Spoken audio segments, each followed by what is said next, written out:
Uno, dos, tres, cuatro.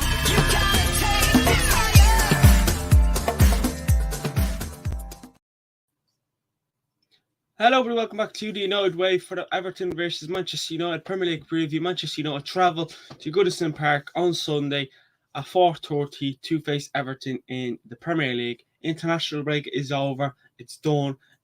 No more international football until March, and I am delighted because when international break comes around, I don't know what to do with myself, and I did watch international football and I wanted to die. I hate international break. Even though Manchester United weren't at their greatest coming up to the international break, I'd still rather watch them than watch international break. Because, my country, Ireland, didn't do much similar to what Manchester United do. But of course, please, before we get stuck into the video, bit of housework. Please hit that big red subscribe button. Like the video, much appreciated. It is pre-recorded, of course. And comment your thoughts and predictions for the game against Everton. Lots to talk about. We're going to try and get it all in the next 20, 25, maybe 20 minutes. But as always, of course, we will be doing a live watch along here on the channel. Obviously, the match kicks off at 4:30 p.m. So I'll be live here on the United Way YouTube channel 30 minutes beforehand. But basically talking about the team news and the build-up as well. So, please join me for that if you can. And say again, it will be Sunday, of course. So let's start off by talking about Manchester United. Manchester United coming into this game. Obviously coming in after the recent win, the recent Premier League win, beating Luton Town by a goal to nil, all thanks to our centre back, not Rafael Varane, not Harry Maguire, not Johnny Evans, not Lisandro Martinez. No. We wish. Victor Lindelof. Victor Lindelof started that game and he scored a goal. And when we look at it, we should have beaten them by more. I was at that game, and we should have beaten them by more. But look, it is what it is. It is what it is. It is what it is. So, here's our previous 5 games. So we lost 3-0 against Man City in the Premier League. We lost 3-0 against Newcastle in the Carabao Cup.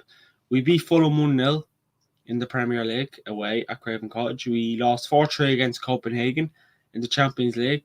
Manchester United slipping up 2 leads in that game, 2-goal lead, and then 3-2 lead.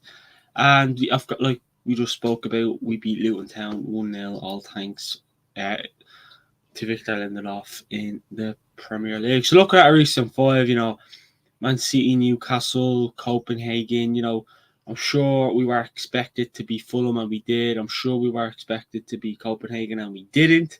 And I'm sure we were expected to be Luton Town and we did. Newcastle, I'm not sure. I'm sure people expected us to lose.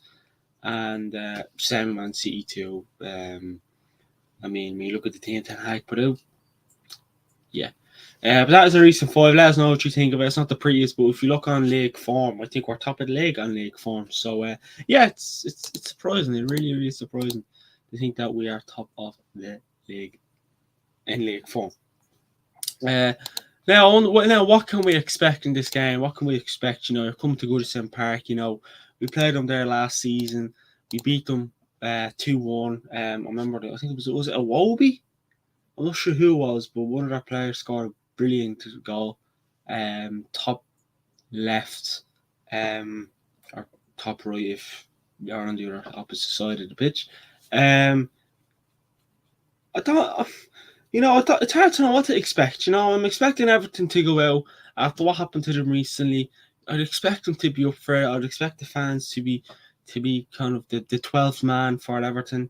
Manchester United will need to go out and they'll have to kind of control and have to basically soak up the atmosphere, soak up the pressure, because Goodison Park, it doesn't matter what form Everton are in, whether it's good or bad, Goodison Park is always someone said tough place to go to, especially if Manchester United. So yeah, I mean, it's an interesting one. Like it'd be cagey. It'd be very very cagey. I feel like it'd be kind of like end to end. There'd be a lot. There'd be a lot of chances. VAR might come in controversial, but I don't know. What do you think? I mean, let us know in the comments. What do you expect? What should we expect for the game against Everton at Goodison Park? Um, I just expect their fans to be very, very angry but passionate, and their players to just want to go out and get a win and be like, "Listen, do what you want to us. You're never going to get us down." But yeah, now let's jump in again. I don't know why you even spoke about that, but let's jump into the next kind of bit of a bit of. Now, of course, it's been recorded. I think an hour or so before the Manchester United press conference, so maybe you could be wrong with this, but Højlund doubtful. Obviously, he came off against Luton Town. Um, Obviously, him and Christian Eriksen came off injured, the two Danish lads who didn't play international football uh, in the recent 2 weeks due to injury. Eriksen out until the end of this month, I think, and supposedly Højlund is meant to be out for the end of this month as well. But if he does travel to the game against Everton, you expect him to be benched. Fitness levels, for not playing for a recent 2 weeks, and has he trained, and what way was he training? But your Højlund doubtful. I mean, who replaces him? Does Ten Hag play?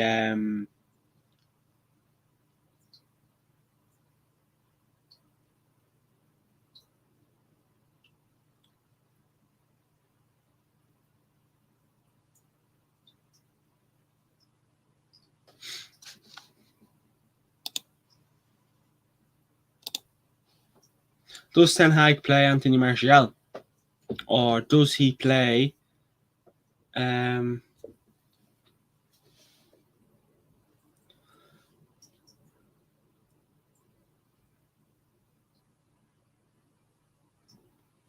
My laptop's being a fat bastard.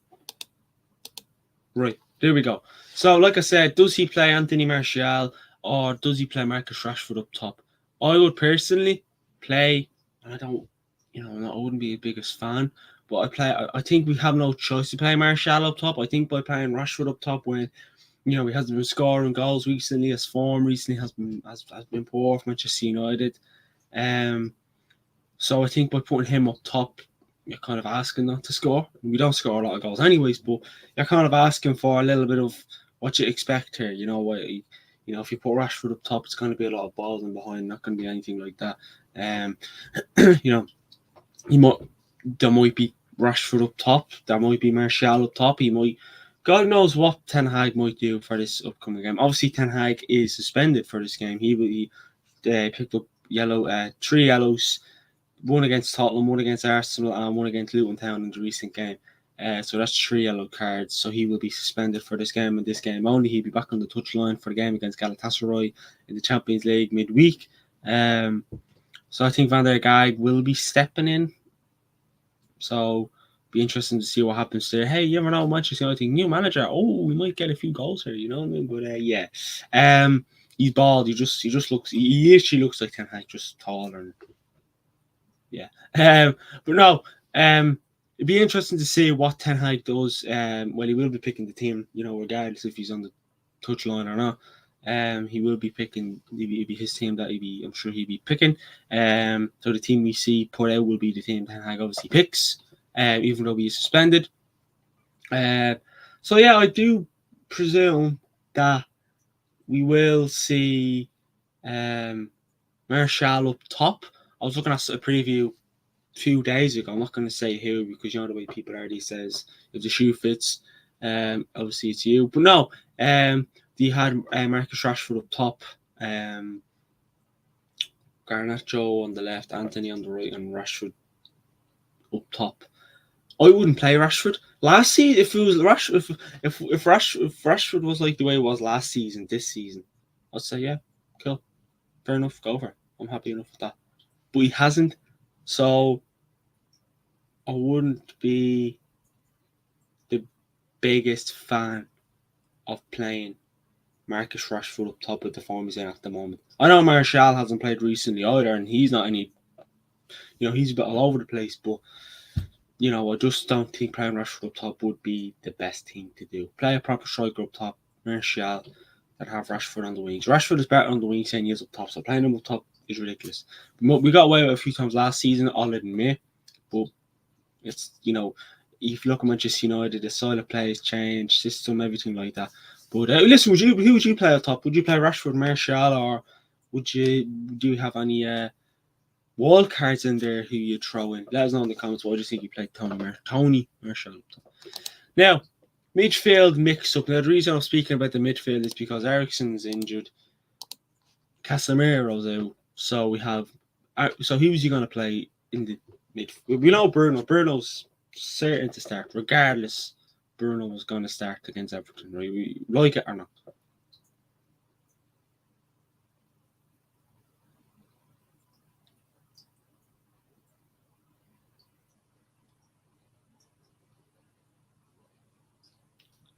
Yeah, so like it or not, Bruno will start. So who's he going to play behind Bruno? Is it going to be Casemiro, McTominay, Mount? Oh, what did I say? Casemiro, McTominay, Amrabat, McTominay, Amrabat, Mount, McTominay, or McTominay, Amrabat. Or you can throw Kobe Mainoo in there if you want, but I don't think he will play Kobe Mainoo. I just don't think. If maybe if he didn't get the injury he did, I'm sure he would have gone to the team a lot more. But due to that, it's not a big setback. Trying to get into the team. I mean, it'd be interesting to see what midfield he does go with. You know what I mean? That midfield, it's a bit of an interesting. People can say, we have Donny van de Beek. Get him in. No. No. But yeah, I mean, it will be an interesting one to see. Obviously, we have Hannibal Mejbri as well. So will he go Hannibal and then drop Bruno deep and then McTominay? Will he do that? Who knows? Being injured, I don't think he will unless he wants to press a lot more. Well, then of course that'll be it. But if he wants to have a bit of defensive minded about him, he might want to, then have two DMs. But I just get a stinky feeling he will, and he probably has no choice to play him out because he's probably thinking to himself, he's literally, we start signing to see of the window. I wanted him, I demanded him. He was number one on the list. He was, regardless. I why we brought him in. I still don't know why we brought him in. But I just think he's kind of like, well, God, I have no choice to play him.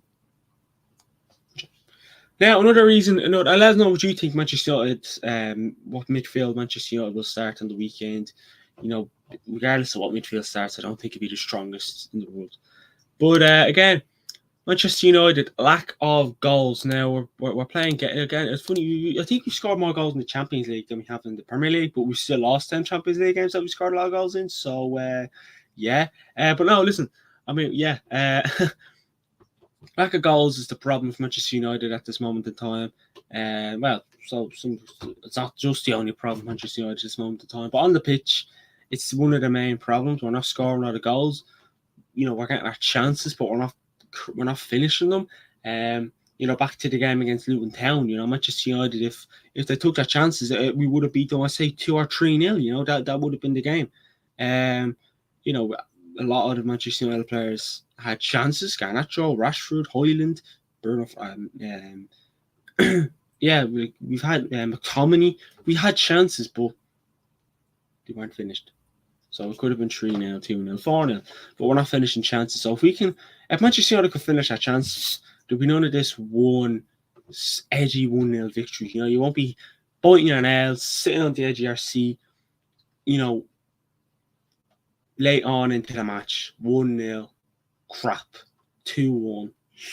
You know what I mean? Crap. This is, this can go absolutely arseways. In any way it needs to. But it is lack of goals. And again, Højlund, he's our top goal scorer in the UEFA Champions League. Our top goal scorer, I think, in the Premier League it's either Casemiro or Scott McTominay. In the team at the moment, I think, I'm not sure where Bruno is. Which, Rashford's not scoring, Anthony's not scoring, Garnacho's not scoring, Højlund's not scoring, Martial's not playing, so he's not scoring. We're not even playing Pellistri, so, we're not kind of, we're not scoring a lot of goals.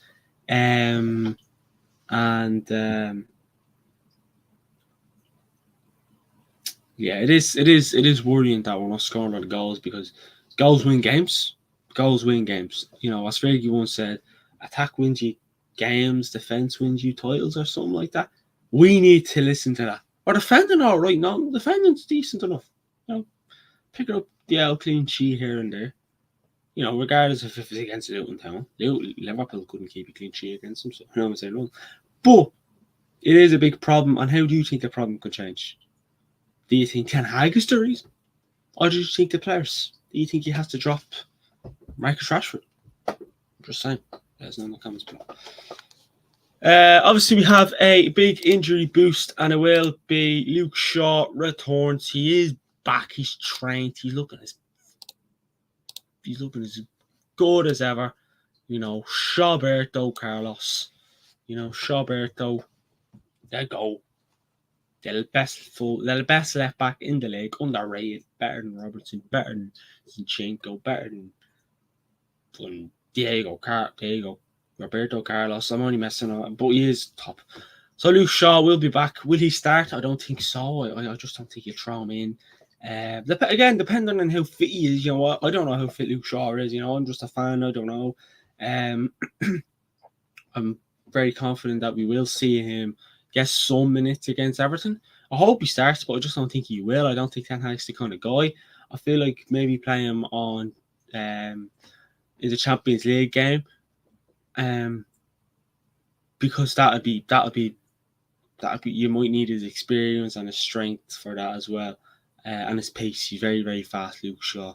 But not having him back it's brilliant. And you know, hopefully now we have Leach back. And then once we have Lisandro Martinez back, I think it's at the start of 2024 we get him back, January, February. He might be back training, you know, in December. Who knows? December is only a few days away, so you know, who knows? You know, I can't wait for the day I can say, right, here's Manchester United starting 11: Luke Shaw, Rafael Varane, Lisandro Martinez, and Wan-Bissaka. That'd be it. I like Wan-Bissaka. I actually rate him over Dalot, funny enough. But yeah, let us know. Like, would you start Luke Shaw? Let us know in the comment section below. Me, I just don't think we will start them tomorrow. I wouldn't mind, but I don't think we will. I don't think we should. Depending on how fit he is, of course, as well. So let's move on to our opponents. Let's talk about Everton. The team who are in the relegation zone. They weren't in the relegation zone. Now they are in the relegation zone. Everton's form coming into this game. The previous 5, they lost 2-0 against Liverpool. They beat West Ham 1-0. They beat Burnley 3-0. They drew 1-1 against Brighton, and they beat Crystal Palace 3-2. So looking at their previous 5, they have in their previous 4 games they haven't lost any. They've only lost once in their previous 5. I mean, you look at Everton at the start of the season. You know, people looking at them going, "Look at that team they're putting out. They're never going to. They couldn't buy a goal. You know, they couldn't buy a win." Yeah, okay, I know. You know, it's still that then they're coming into this game with a bit of form. I think on the league form, like if we're looking at our previous like league form, I think it's 4 against 6 or something like that. But now Everton's form coming into this game, you know, 1 loss and 3 wins and a draw. You know, that's very, very good. I know someone say, look at the teams they're playing.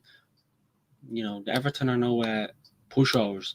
The top goal scorer is a midfielder, Abdoulaye Doucouré, with 4. So he's one to look out for. It's something about every time Doucouré has started, they haven't lost or whatever it is. I don't know what it was. And their top assister is ex-Leeds United Jack Harrison with 3 assists as well. So they're 2 players definitely to look out for. And of course, Dominic Calvert-Lewin too. Now I want to jump into the Everton 10-point deduction. Obviously, during the international break, they got a 10-point deduction, which now puts them in the relegation zone. So, you know, as like I said, they're going to come into that game, and, you know, obviously I think they'll come into that game a bit. Their fans will come in angry, expect a bit of protests, you know, whether it's before, during, or after the game. You'd expect to see a lot of banners, a lot of chants towards, the PGMOL, I think it is, whoever gave them the 10-point deduction. You expect their fans to be also up for this game, be behind Sean Dyche and the players. The players will maybe, I'm sure the Everton players will be up for it. I'm sure they'll want to go out. I mean, a win gets them out of relegation zone, so Everton will want to go out and maybe put out a statement of their own, and maybe they'll throw a few digs at such as Man City and the Chelsea too. So they'll be looking at teams like that. And again, obviously, you get these 10-point reductions for a reason, but I wouldn't have been complaining. Like, obviously, I'm not complaining that Everton got a 10-point deduction. I don't support them. But when you look at Man City, especially, 115 charges, you would have expected them to get a punishment a long time before Everton did. But again, some could look at it saying, well, if they got that, could that have, I can't even talk. They stayed up last season, obviously we don't know why. Well, we know why they got the 10-point deduction, but, if Everton didn't do that, would they have stayed up last season? They just about stayed up last game of the Premier League. We always said, well, they're not going to be able to do this forever. Everton will still stay up. Everton will still stay up this season, regardless. But, listen, if you're an Everton fan, you're probably not pissed off over the 10-point deduction. You're probably more pissed off about why are Man City not getting punished, and Chelsea. But let us know. If you're an Everton fan, what's your thoughts on the 10-point deduction? And do you think your side have a good chance to beat Manchester United? And not even that, do you just think your team are going to go into this game and just go hell for leather and just go for it? Go head to head with Manchester United. Let us know. Again, will Everton fancy their chances? I think every team facing Manchester United this season, especially when Manchester United are travelling to their ground, do. And if I was an Everton fan, I'd be thinking to myself, I'd be hyped coming into this game. I'd want Goodison Park to be noisy as it can, get on top of get behind Everton, but also get on top of Manchester United. And obviously, they'll want to win. I think a win just takes them out of relegation zone. Exactly. So, they'll be looking towards that, and they'll be looking to build up them points again. Obviously, we looked at our previous 5, and none of them results matter at this moment in time. So we've seen it with Derby as well. Remember, they got a point deduction. We're seeing this constantly. Even though a certain Man City get away with it, but look, I'm not going to talk about that. It's none of my business. But yeah, listen, if I was an Everton fan, I'd be coming into this game and I'd be reasonably hyped. I'd be thinking, right, I can beat. Obviously, I think Manchester United will win, but that's just a bit of bias in there as well. How can Everton beat Manchester United? Well, it's funny enough. It's not well. Obviously, if I'm looking at the form we had on international break, it's not easy. It's not hard. Basically, what you have to do is just get in Manchester United's faces. If you get into Manchester United's face and put the pressure on them early and get that loud Goodison Park, that's how you can beat them. It's as simple as that. We've seen it at Copenhagen. You just need Manchester United to do some stupid mistake, whether it's, whatever it is, whether it's just sending off or just a footballing mistake. That's how it is, and then the fans get on top of it. That's how it's not. It's honestly, I love Manchester United, but it's not hard. Now, predictions time. And let us know how you think Everton can beat Manchester United. How I think Man United can beat Everton. Take our chances, be consistent, and don't let the crowd get on top of you. Simple as that. So here is my predicted 11 for the game against Everton. I think there'll be Onana in there, a back 4 of Serge Reguilon, Harry Maguire, Victor Lindelof, and Aaron Wan-Bissaka. I know someone said, what about Dalot? But I think Wan-Bissaka has been training a lot more than Dalot over the international break. Obviously, Dalot took time off because him and his wife had a baby. So congratulations to them. So that I don't think Ten Hag or Varane relationships kind of in the bin at the moment. And again, I am predicting Reguilon to start. I just don't think Luke Shaw will get time. I think he'll come on, but I don't think he'll start. I'm going to go with a midfield of Mason Mount, Scott McTominay, and Bruno Fernandes. Again, some would say maybe play Amrabat. Some would say maybe play Kobe Mainoo. Fair enough if you say that, but I just think maybe against Everton you can play Mason Mount. Maybe we'll need him. Maybe we'll need his presence on the pitch. Obviously, I'd love, if Ericsson was